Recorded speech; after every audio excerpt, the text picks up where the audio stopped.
I have 8K plus in medical bills, and I'm not paying them right now.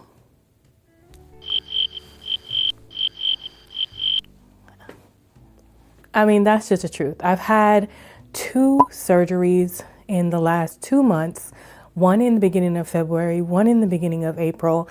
And I guess my deductible must be sky high because I just called, and I haven't called my insurance or the hospital back to see if they have some kind of help program. But you guys, these people are not trying to help me. The one bill that I was talking about, that was 106 that I noticed stopped coming out, got moved in with the Curé when I got the surgery in February. So that's like an almost $5,000 bill. And then there's an anesthesiologist bill that's almost $3,000.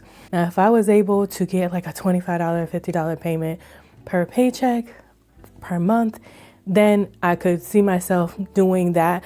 But y'all, one payment for the higher amount is $100 and just call it $200 a month. And the other one is the lowest she was able to go was $180 something. So another $200 a month. We're looking at $400 in medical bills. It's almost as much as it costs to pay my car note. So with all that being said, I know that's probably not what a lot of you guys want to hear who are very big on debt free and all of that. But for now, that is my reality. So I've been feeling really overwhelmed while learning how much I had to pay. But I will not be anxious for anything, saith the Lord, and God has always provided for me. So I went to ChatGPT with my financial goals and asked them for a direction. And lo and behold, ChatGPT put the medical bills on the bottom of the list as well. They were like, don't stress yourself about medical bills. Worry about your other goals that you have because they have deadlines or they're coming up sooner. I really don't want to go into this season with too many financial goals. So for this quarter 2, which we're already halfway through April already, I'm keeping it very simple with just having 3 goals. I'm realizing that I don't need to do everything right now. I honestly just need to get stabilized again with the way that my income has fluctuated from short-term weekly payments to my normal full-time jobs, bi-weekly payments, and partial payments in between. I'm just looking for a little bit of stability and see what my budget is looking like before I decide to spend $400 to $500 on medical bills. So let me share my Q2 goals. I did go ahead and track them a different way this time, and I'll add them on the screen next to me. So let me move over a little. They'll be over here, and I'm going to share them with you this way because I think it's going to be easier for me to be able to follow through at the end. Everything else is pretty silver. The little gold boxes are for the end of the quarter where I can put in how much I saved, how much I paid, again, how much I saved. So the little gold boxes, I'm not sure if you can even see this, but the little gold boxes are like right there. The way that I'm going to do that is with my most basic savings book. Of course, I bought this book to help save money in my short-term emergency fund, working on page $320. And so my goal is to finish up the $169 that's still left on this page, I believe. And then so that'll be $169. So then if I work on the next page, $340, then that will get me over to $509 in my peace over panic goal.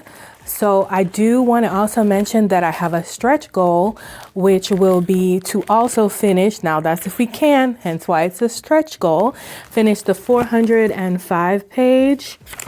Everything want to fall out right now? I want to finish the 405 page, and that will get us to a $914 goal for the quarter if possible, but at the least $509 would be my goal. Goal number 2 is medical and discover. So I put a few of my medical bills on before the ones I told you about because I went to the hospital for gallbladder and they didn't do anything. But before that, I put some bills and stuff on my Discover card. And that Discover card currently has a balance of $987.59, which was much higher. I think it was closer. It was like $1,700 to begin with, but then I sent back that camera and that was like $500, and we paid down almost $300 this quarter. So there is going to be a plan for the Discover. Discover is coming before medical bills because I have to get that paid off before October. In October, that will start gaining interest. And right now it's interest free. So the plan is to pay $250 in April, $250 in May, $250 in June, $385 in July and August, which would be $119 each month for July and August, which works out well because August is my birthday month, so I'd like to be paying less to debt. I am a single person. I don't know if I mentioned that.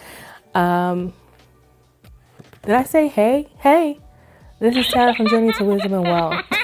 What's up, Grateful Gang? Gang, gang, Grateful Gang, gang, gang, gang, Grateful Gang, gang, gang, Grateful Gang, gang, gang, gang. I'm so sorry if I didn't say hi. Girl, this thing got me on edge. Stop it. Get some help. So that would be, those breakdowns would mean $125 bi-weekly, and that's how I get paid. I'm a single income earner who lives alone and gets paid bi-weekly. And then then I should be able to pay off my Discover by September, which would be amazing. We'll check in at the end of this quarter.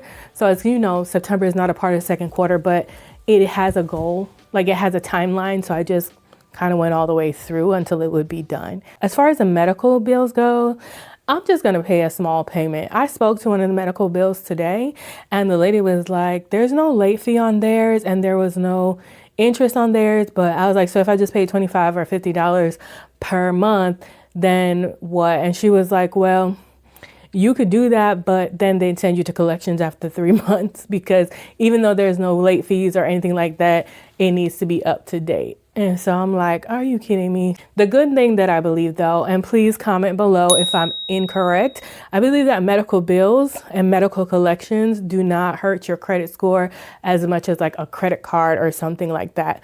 So I just cannot be stressed out about these medical bills.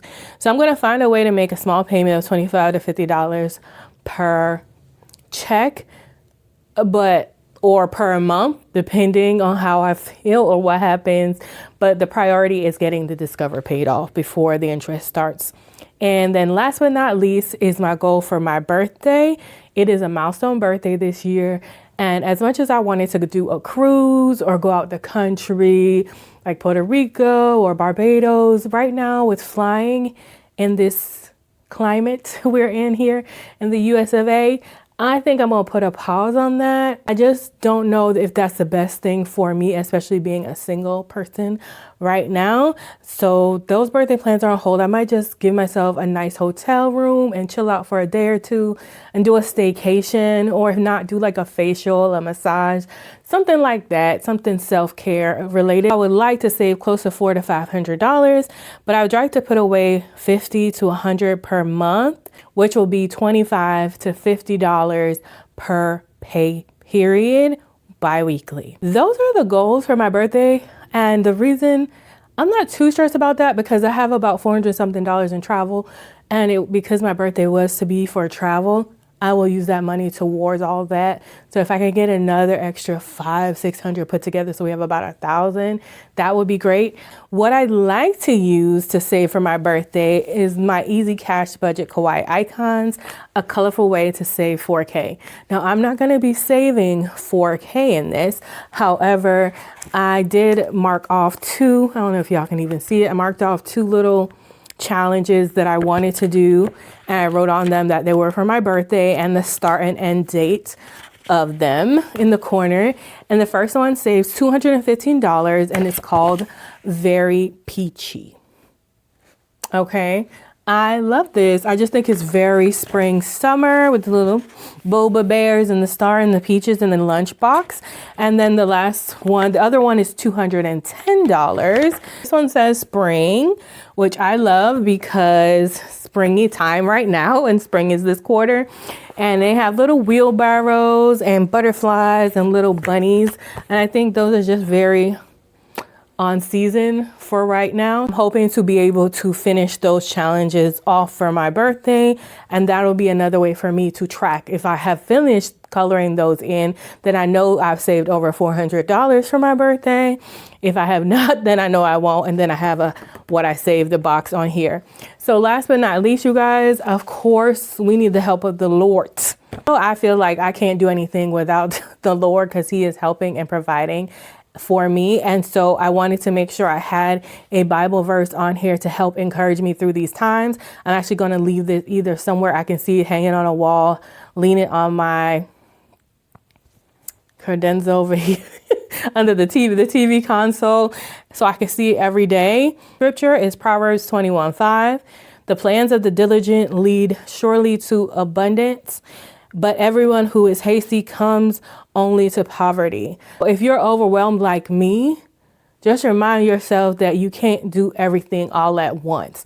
Being hasty and trying to do this, trying to do that, just leads to poverty. Try to sit down, make an abundant plan, make a plan, work diligently at it, and you will be abundant at it, at whatever you're trying to do.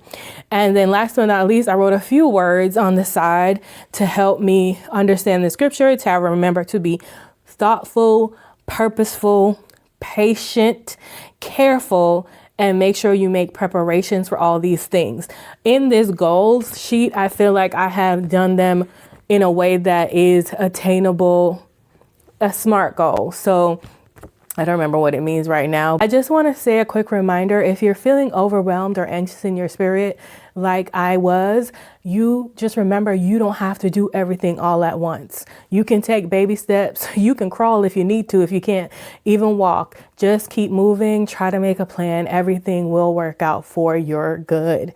So this is my Q2 reset, and I'm taking you all with me. You'll see me coloring, you'll see me saving and all the things. And hopefully I can find little side income ways that don't require me to do way too much, but it's strategic, where I can work smarter and not harder and get a little extra money and bump these goals up before the end of Q2. Thank you all so much for watching. Remember, in order to be great, you've got to be grateful. And I'm super duper grateful for you. Have a wonderful, blessed day. If you enjoyed the video and made it this far, don't forget to hit the subscribe button, like button, and share and comment down below. I love you. Mean it. Bye.